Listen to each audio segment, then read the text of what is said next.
കർത്താവിൻ്റെ അതിവിശുദ്ധ നാമം വാഴ്ത്തപ്പെടുമാറാകട്ടെ.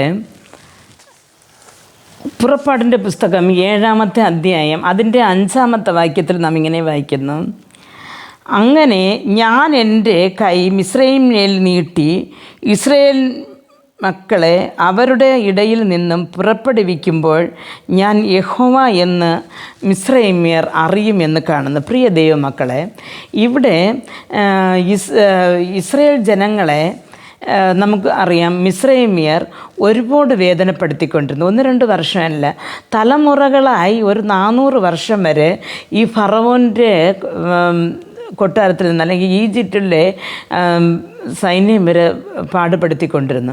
പക്ഷേ ഈ തൻ്റെ മക്കളുടെ കണ്ണുനീർ ദൈവസന്നിധിയിലെത്തി. എന്നിട്ടും ദൈവം മൗനമായിരുന്നു.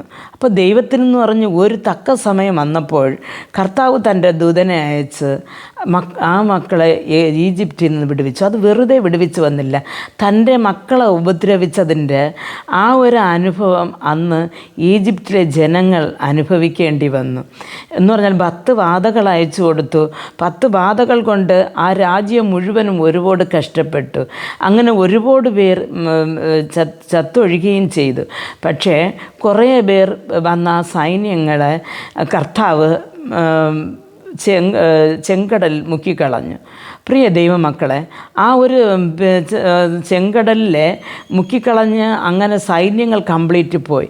അങ്ങനെ ഒരു വലിയ സംഹാരത്തെ മിസ്രയീം ദേശത്തുണ്ടാക്കി.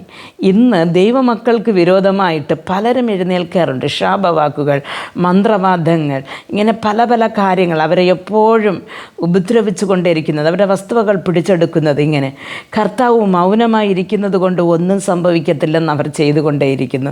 പക്ഷെ മൗനമായിരിക്കുന്ന കർത്താവിൻ്റെ ജനത്തിൻ്റെ ആ സേനയുടെ കണ്ണുനീര് കാണുമ്പോൾ ഒരു ദിവസം ഇറങ്ങി വരും. ജീവിക്കുന്ന ദൈവത്തെയാണ് നാം ആരാധിച്ചു എന്നും ജീവിക്കുന്ന ദൈവം നമ്മോട് കൂടെ ഉണ്ട് എന്നും നമ്മെ ഉപദ്രവിക്കുന്നവർ കാണുവാൻ തക്കവണ്ണം ഒരു വലിയൊരു പ്രവൃത്തി നമ്മുടെ ജീവിതത്തിൽ, ഒരു അനുഗ്രഹത്തെ, ഒരു വിടുതലിനെ ദൈവം അയക്കും. അപ്പോൾ നാം മാത്രമല്ല, നമുക്ക് ചുറ്റുമിരിക്കുന്നവർ, നമ്മെ അറിയുന്നവർ മനസ്സിലാക്കത്തക്ക രീതിയിൽ ഒരു വിടുതൽ നമ്മുടെ ജീവിതത്തിൽ ഉണ്ടാകണമെങ്കിൽ നാം ദൈവസന്നിധിയിൽ കാത്തിരുന്ന് പ്രാർത്ഥിക്കേണ്ടത് അത്യാവശ്യമായിരിക്കുന്നു. പ്രിയ ദൈവവേദന ആയതുകൊണ്ട് ഈ ദിവസങ്ങളിൽ നിങ്ങളുടെ കഷ്ടതകളെക്കുറിച്ച് കണ്ണുനീരൊഴുക്കുന്നതല്ല, വിടുവിക്കുവാനിരിക്കുന്ന ദൈവത്തിൻ്റെ മഹത്വമായ ആ മഹത്വത്തെക്കുറിച്ച്, ആ ഒരു ദൈവത്തിൻ്റെ ബലത്തെക്കുറിച്ച് നാം ഇന്ന് ആരാധിച്ച് ശ്രദ്ധിക്കുവാൻ ഓരോരുത്തർക്കും ദൈവം കൃപ നൽകട്ടെ. പ്രാർത്ഥിക്കാം.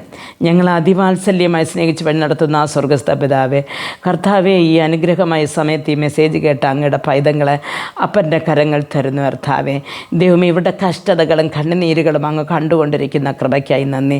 അങ്ങ് കർത്താവെ, ഇസ്രായേൽ ജനങ്ങളെ മിസ്രയീമിന്റെ ഇടയിൽ നിന്ന് വിടുവിച്ചതുപോലെ ഒരു ദിവസം അങ്ങ് ഇറങ്ങി വരും ഇവരെ വിടുവിക്കുവാൻ എന്നുള്ള ആ ഒരു ശക്തമായ വിശ്വാസത്തോടുകൂടെ പ്രാർത്ഥനയിലും ഉപവാസത്തിലും കർത്താവെ, ഈ ജനം മുമ്പോട്ട് പോകുവാൻ ഓരോരുത്തർക്കും കൃപ നൽകണമെന്ന് പ്രാർത്ഥിക്കുന്നു.